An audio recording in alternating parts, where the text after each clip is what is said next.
Bonjour à tous, infiniment heureux de vous retrouver pour partager avec vous le Chitatu du jour. Aujourd'hui, nous sommes le Yom Shlishi, le 3e jour de la semaine. C'est un magnifique jour, Pa'amayim Kitov, 2 fois que c'était bon. Parashat Korach en Chutz La'aretz, en dehors d'Eretz Israël, puisque en Eretz Israël, nous sommes déjà dans la Parashat Chukat. Nous sommes le 2e jour de Rosh Chodesh Tammuz. Et donc, Aleph Tammuz, le 1er jour du mois de Tammuz et Tafshin Pei Gimel, Shnat Hakel, l'année du rassemblement.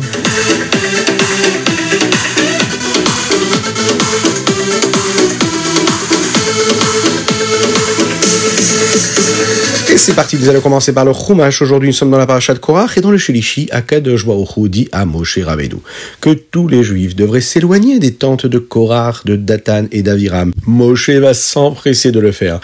Il va essayer de convaincre Datan et Aviram de faire teshuva. Tout le monde s'est éloigné, montrant qu'ils se rendaient compte que Korach avait tort.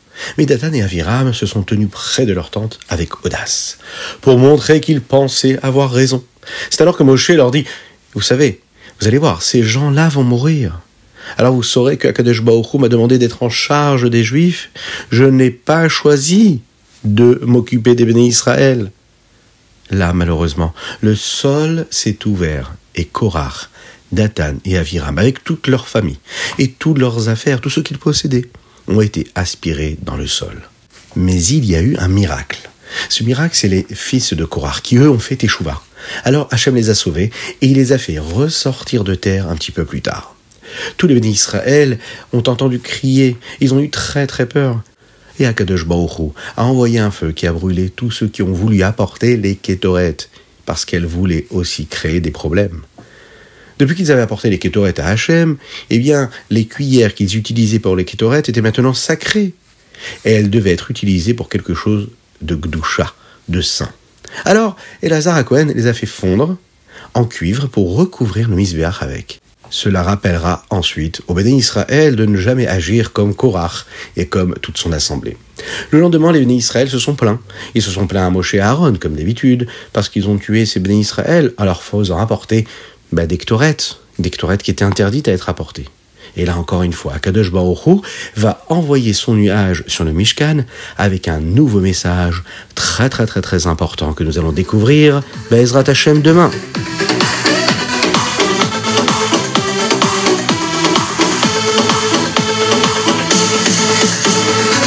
Et nous passons tout de suite au Teilim. Aujourd'hui, nous sommes le 1er jour du mois de Tammuz.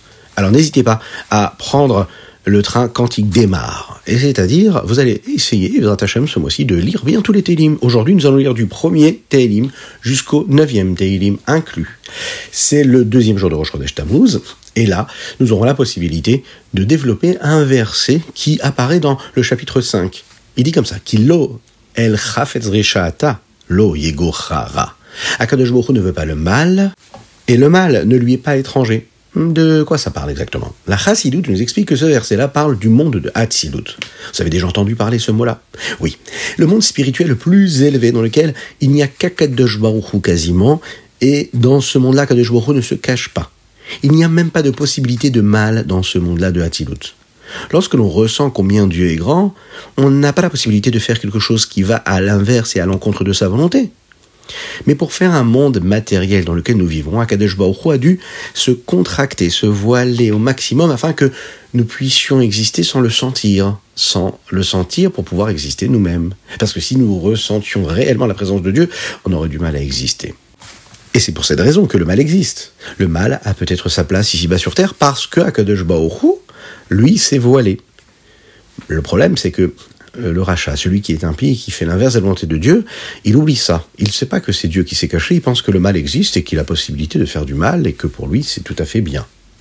La majorité des âmes, elles ont besoin de descendre d'un niveau spirituel dans lequel Akadosh Baruch Hu était très élevé, il s'est caché petit à petit jusqu'à ce que nos neshamot, nos âmes, à toutes et tous, ont pu être créées afin de pouvoir exister sans ressentir trop cette présence d'Hachem. C'est-à-dire, comme nous l'avons dit, qu'Akadosh Baruch Hu se voile pour nous permettre d'exister, et à nous ensuite d'aller chercher cette présence de Dieu, de le dévoiler.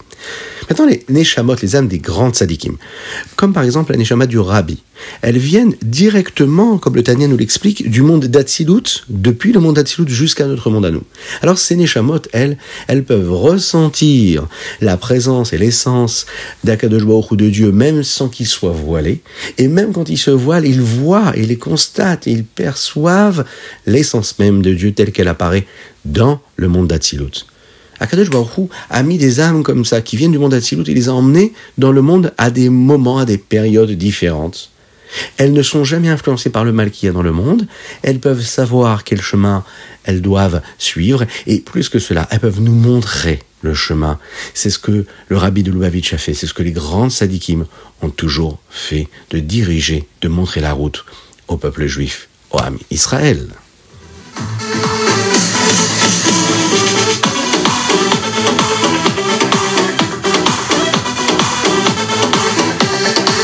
Et nous passons tout de suite au Tanya. Aujourd'hui, nous sommes le Aleph Tammuz Shana Pshuta, et nous sommes au 10e chapitre de le Sha'ar HaYichud Ve'emunah. On ne peut pas comprendre comment est-ce que Dieu peut être un, alors qu'il nous apparaît justement par ces 10 forces qui le caractérisent et qui lui permettent à lui et à nous de le percevoir à travers ces différentes vertus, les 10 forces, les 10 séphirotes. Notre cerveau, il est trop simple pour comprendre cela. Et avec tout cela, Dieu nous a quand même donné la possibilité de ressentir cela à travers nos maîtres. Par exemple, les Mekoubalim, ceux qui étudient la Kabbalah, eux ont la possibilité d'avoir la compréhension, et parfois même le Ruach HaKodesh, cet Esprit Saint qui leur permet de comprendre véritablement ces notions-là, et même de trouver des exemples et de nous les transmettre à travers des métaphores, des images qui nous permettent de percevoir quelque peu ce que veut dire vraiment cet infini de Dieu qui nous apparaît dans notre monde physique et matériel et limité.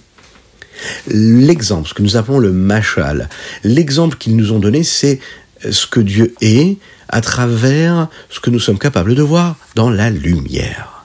La lumière que Dieu a créée. D'ailleurs, les séphirotes sont appelés des orotes, des lumières.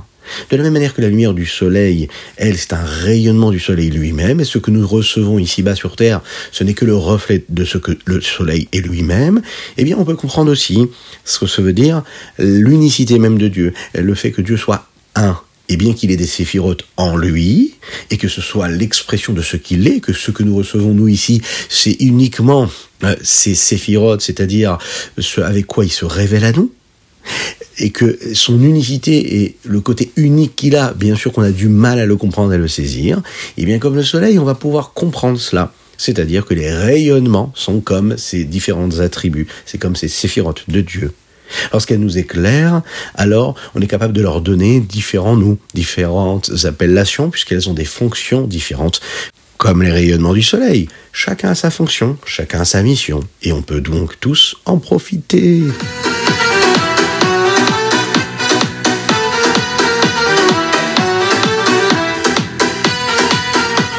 Et nous passons au Hayom Yom aujourd'hui, le premier jour du mois de Tammuz. Est-ce que vous savez étudier la Torah? Est-ce que vous êtes déjà assis pour étudier? Oui. Et vous avez vu que c'est pas si évident d'étudier la Torah. Imaginez étudier la Torah pendant des heures. Eh bien, il faut faire Messirut Nefesh. Messirut Nefesh, ça veut dire il faut parfois donner sa vie pour étudier la Torah. Par exemple, une personne qui étudie la Torah toute la journée, par exemple, et qui veut étudier sans arrêt, eh bien, au moment où il a envie d'aller manger une glace, eh bien, il ne pourra pas aller la manger. Il sera obligé d'aller étudier la Torah. Maintenant, une personne qui est en train d'étudier la Torah et qui utilise son envie, son désir, sa passion pour aller manger une glace, eh bien, il aura perdu cette envie, ce désir qu'il avait mis dans l'étude de la Torah pour aller manger la glace. Il y a des choses qu'un homme qui étudie la Torah toute la journée, qui se consacre à la Gdusha, ne peut pas se permettre. C'est-à-dire que même si lui aussi, il a une âme animale, il a un Yetzirah, qu'il a aussi des envies de profit, de plaisir du monde que le monde nous offre, ça peut être des plaisirs qui sont permis, cachers. Mais, étant donné qu'il s'investit dans la Kedusha, dans la sainteté, dans l'étude de la Torah, il y a des choses qu'il ne peut pas faire. Il ne peut pas mettre sous son emballement et tout son plaisir et utiliser le goût qu'il a pour l'étude de la Torah dans autre chose. S'il utilise cette vitalité dans des choses matérielles et physiques, eh bien, il va perdre cette vitalité-là qu'il aurait dû mettre dans l'étude de la Torah. C'est ce que nous appelons Messirut Nefesh, donner sa vie. J'aurais bien aimé profiter de quelque chose de physique, de matériel, d'un plaisir, ou comme on pourrait dire aujourd'hui, d'un kiff. Eh bien, on va se garder de ce kiff-là, ou de ce profit, ou de ce plaisir-là, pour le mettre dans quelque chose de saint, de pur, de kadosh, l'étude de la Torah, ou la pratique des mitzvot. En effet, on fait Messirut Nefesh pour étudier la Torah.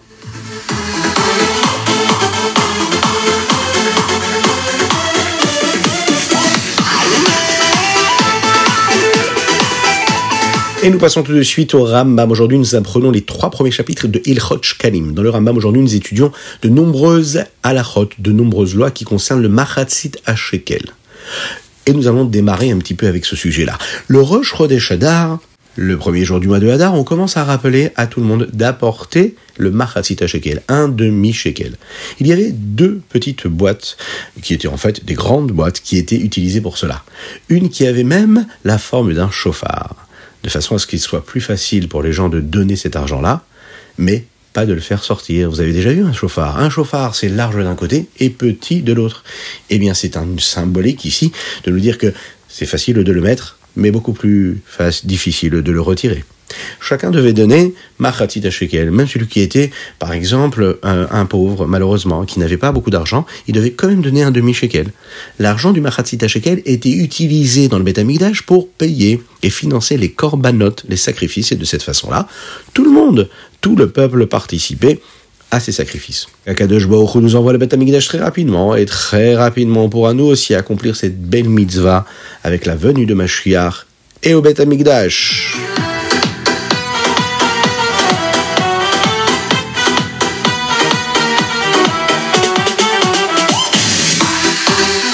Et voilà, c'était le Chitat du jour. On a un petit mot quand même, parce que vous savez que dans 2 jours, c'est Gimel Tammuz, et il faut se préparer à cette date si particulière. Moshe Rabbeinu, vous savez, il a vraiment eu envie de rentrer en Eretz Israël. Oui, il voulait vraiment rentrer en Eretz Israël, mais il n'a pas pu rentrer en Eretz Israël. Akadosh Baruch Hu lui dit, ça n'est pas le moment. Tu as besoin de rester avec les bénis Israël, dans cet endroit où ils sont, et tu dois les diriger encore. En fait, Moshe Rabbeinu, c'était le rabbi du peuple juif. Bien que lui voulait rentrer, il fallait qu'il reste avec son peuple. Le rabbi de Lubavitch nous dit que c'est ce qui s'est passé avec tous les grands maîtres du chassidisme et les grands rébéim. La meilleure chose qui soit pour un homme, c'est bien sûr d'être en Eretz Israël, jusqu'à la venue de Mashiach. Oui, mais puisqu'un rabbi doit être avec ses chassidim, il doit les aider là où ils se trouvent. Alors son corps saint reste là où il se trouve. Et les chassidim peuvent recevoir sa force afin qu'ils puissent tous se rassembler Be'ezrat Hashem avec la venue de Mashiach à Yerushalayim. C'est pour cette raison que le Ohel du rabbi se trouve par exemple à New York et pas en Eretz Israël. C'est aussi pour cette raison que c'est très important d'y aller au Ohel, puisque c'est la raison pour laquelle le rabbi a été là-bas, afin que nous puissions aller là-bas prendre des forces, comme le rabbi prenait des forces au Ohel de son beau-père, le rabbi Yosef Yitzhak. Avec ces forces-là, on se prépare à rejoindre le rabbi Be'ezrat Hashem très rapidement, avec la Géoula, la délivrance totale et complète. Qu'Hashem fasse que cela puisse se passer le plus rapidement possible. Ensemble, nous irons chanter, nous irons danser avec tout le Ham Israël qui sera réuni à Yerushalayim, à Benouya.